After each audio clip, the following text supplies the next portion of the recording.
Hidalgo.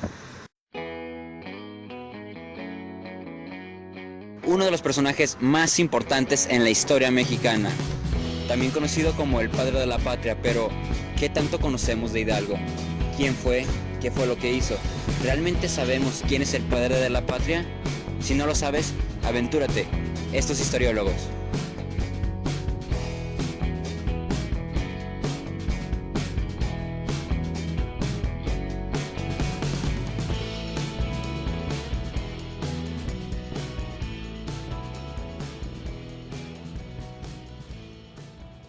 Oye, una pequeña pregunta, súper rápido. ¿Cuáles son las tres palabras que se te vienen a la cabeza cuando escuchas Miguel Hidalgo?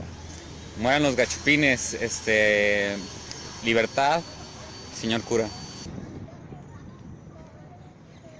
Mujeres. Una. Independencia. Independencia. Tres palabras. La primera sería independencia, Independencia. el grito Grito. y su apellido, Dolores. Dolores. La lóndiga de Granaditas, la guerra de independencia y el grito de Dolores. La calle, la independencia y su cabellera. Ok. Muchas gracias, Alicia. Que salvó nuestra independencia. ¿Qué es un héroe? ¿Héroe? La guerra. ¿Guerra? Bueno, muchas gracias, niños. Hidalgo es uno de sus personajes súper populares. Calles, escuelas, auditorios, monumentos, todos erguidos a su nombre. Pero, ¿qué es lo que conocemos de él? Tenemos una idea abstracta entre guerra de independencia, pelón, incluso algo de mujeriego. Pero vayamos con el doctor Fregoso para que nos explique más a profundidad quién fue Miguel Hidalgo. Hola, pues aquí estamos con el profesor Javier Fregoso Zárate, doctor en Derecho y un gran profesor en el Departamento de Historia. Nuestro maestro favorito. La UDG. Unas palabras para el público, profesor. Hola. Hoy vamos a hablar sobre un personaje que ha sido marcado como uno de los más importantes de la historia de este país, denominado el padre de la patria, Miguel Hidalgo. Y pues queremos saber qué tan padre de la patria. ¿Qué nos puede decir de este personaje, maestro? Pues primero una sintética biografía, un criollo proveniente de una familia acomodada en los últimos tiempos de la Nueva España, una familia, por cierto, venida a menos.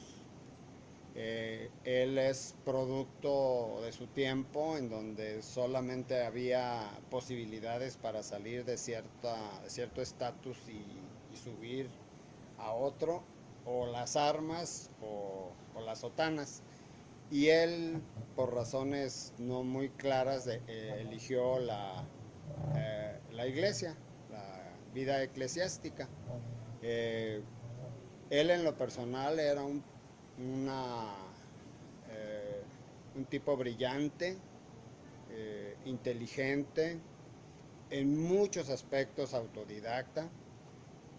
Se tiene certeza, por ejemplo, de que podía hablar varios idiomas, inclusive indígenas. No estaría yo seguro que hablara francés, pero sí lo leía y lo entendía. Fue un tipo culto, muy por encima del promedio de la época, tanto en académicos como en eclesiásticos, y no se diga militares, y desarrolló una relativa carrera exitosa dentro de la iglesia. Sin embargo, su personalidad lo malquistó rápidamente con la alta jerarquía y tuvo problemas con la Santa Inquisición. Él fue objeto mucho antes del inicio de la Guerra de Independencia, fue objeto de un procesamiento en la Inquisición, del que salió más o menos bien librado, pero que le costaría el mejor puesto, perder el mejor puesto que tuvo él en su vida, que fue el de rector de del seminario de San Nicolás en Valladolid, hoy Morelia. Se anduvo en varios lugares y terminó siendo cura de Dolores, en donde desarrolló una labor altruista bastante considerable. Era un tipo con una gran energía, con una gran iniciativa. Enseñó artes y oficios a la población indígena pobre, por supuesto, y se dedicó con tenía una personalidad avasalladora, no se quedaba quieto nunca. Creo que la iglesia no era el principal de sus intereses, pero había que vivir de algo.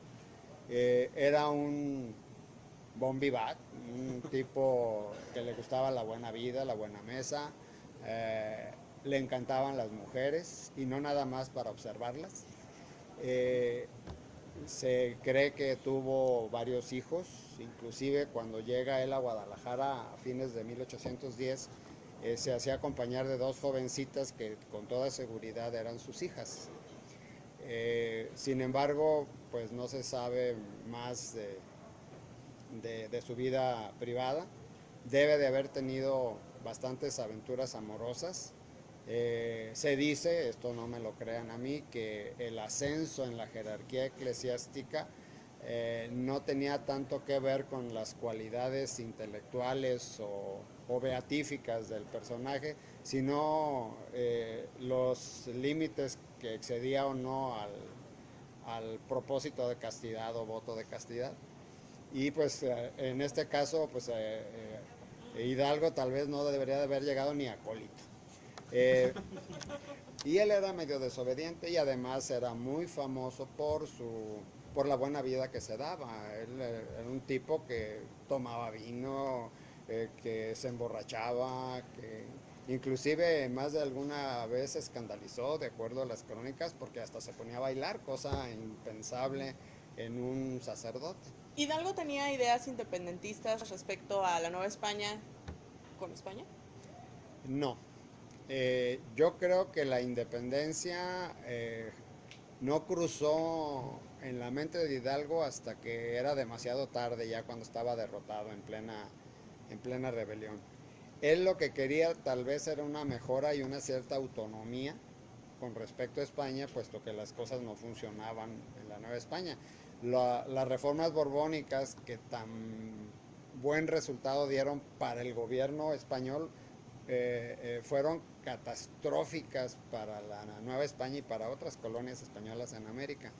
Entonces, creo que Hidalgo tuvo nada más una sensación muy combativa, por cierto, de que las cosas tenían que cambiar y que se tenía que aprovechar la circunstancia casi accidental de la invasión napoleónica a España.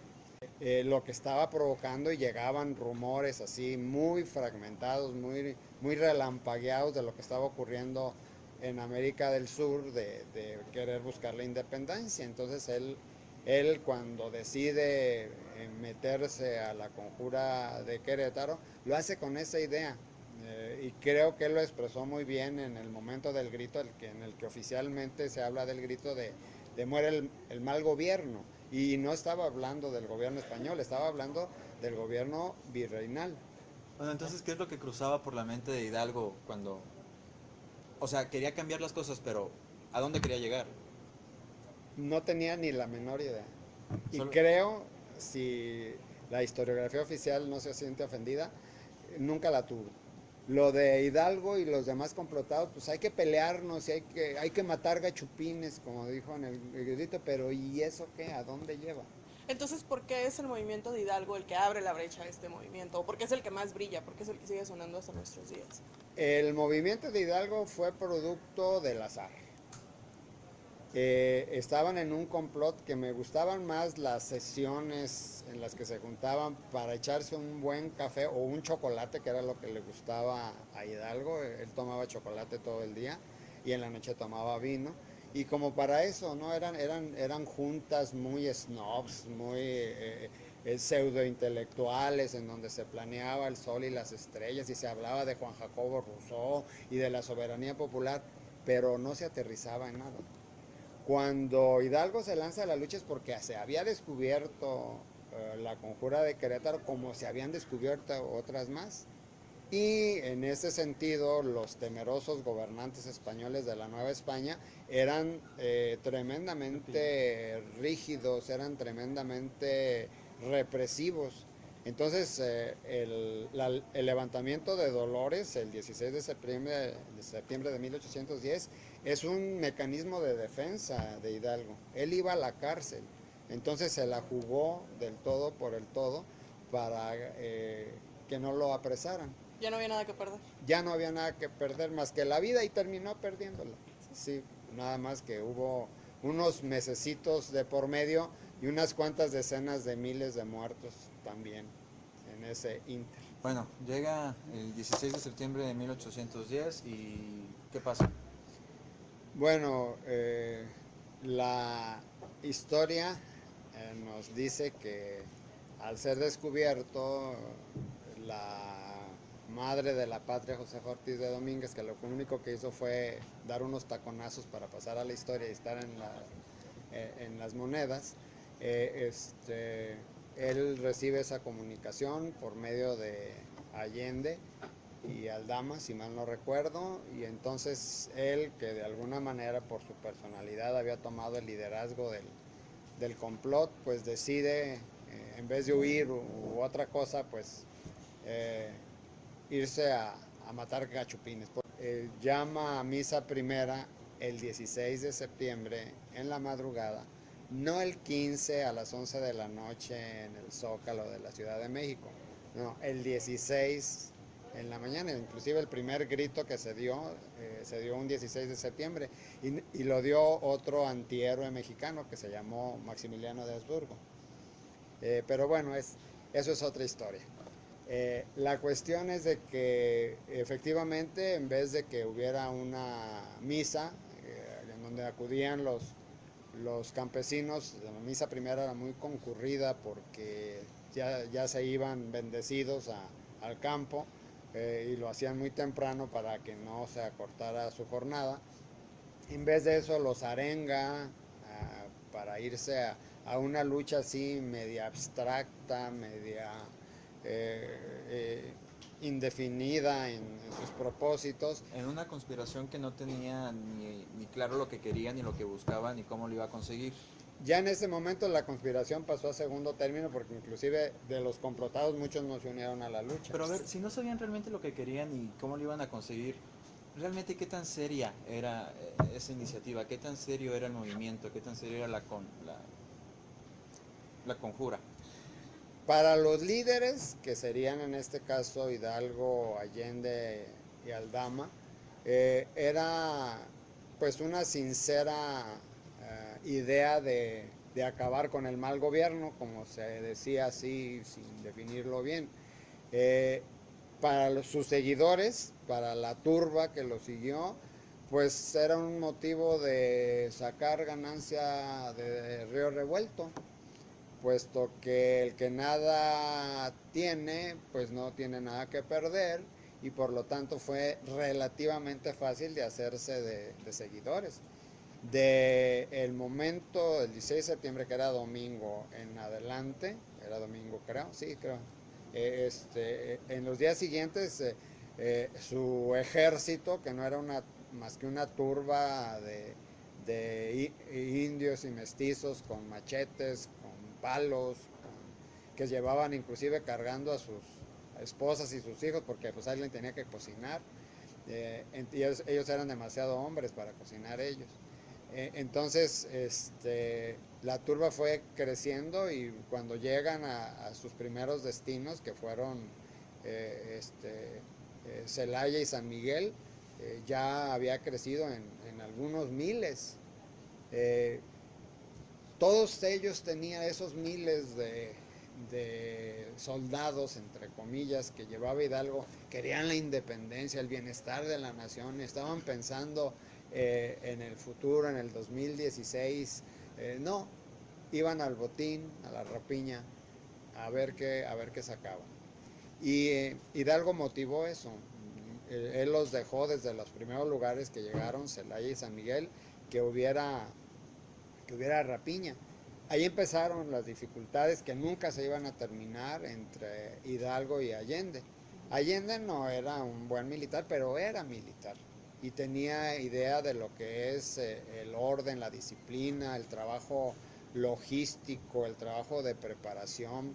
Él insistía en un ejército más pequeño porque veía esa turba incontrolable y le parecía nefasto. Hidalgo no. Hidalgo le apostó al número. Entre más gente tuvieran, les iban a echar montón a los españoles, al ejército realista, y con eso iban a ganar, supuestamente. Esas diferencias nunca se superaron entre Hidalgo y Allende. Y sobre todo cuando empiezan los primeros actos sanguinarios. Creo que la parte más repugnante que la historia no registra, la historia oficial por lo menos, son las matanzas de españoles. Casi por sistema mataron a todos los españoles, inclusive mujeres y niños, y a todos los que parecían españoles, porque también hubo criollos que cayeron en las garras por su apariencia física nada más. Cayeron en manos de la turba sedienta de sangre, porque no fue otra cosa, y al ver la impunidad de que se podía matar sin que nada se hiciera, pues lo seguían haciendo. Entonces era una cosa verdaderamente espeluznante, apocalíptica la actitud de Hidalgo. Sí, no tenía ningún sentido, ningún propósito. El movimiento se fue solo por inercia de la rapiña, de tomar ciudades, y creo que lo más sanguinario y lo más terrorífico de todos pues fue la toma de Guanajuato, en donde se masacró a centenares de españoles y la rapiña fue enorme. Se dice que la sangre que corrió en la Lóndiga, que fue donde se refugiaron estúpidamente los españoles para defenderse en vez de haber huido, los charcos de sangre hedionda duraron meses en secarse de tanta sangre que había ahí, ¿no?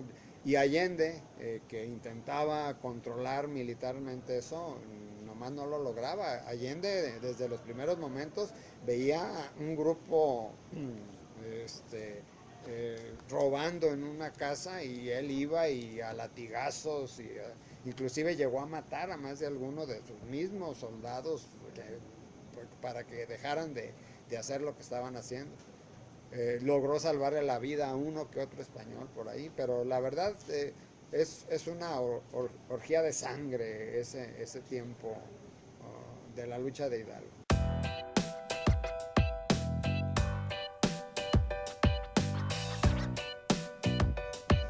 ¿Por qué Hidalgo nunca toma la Ciudad de México?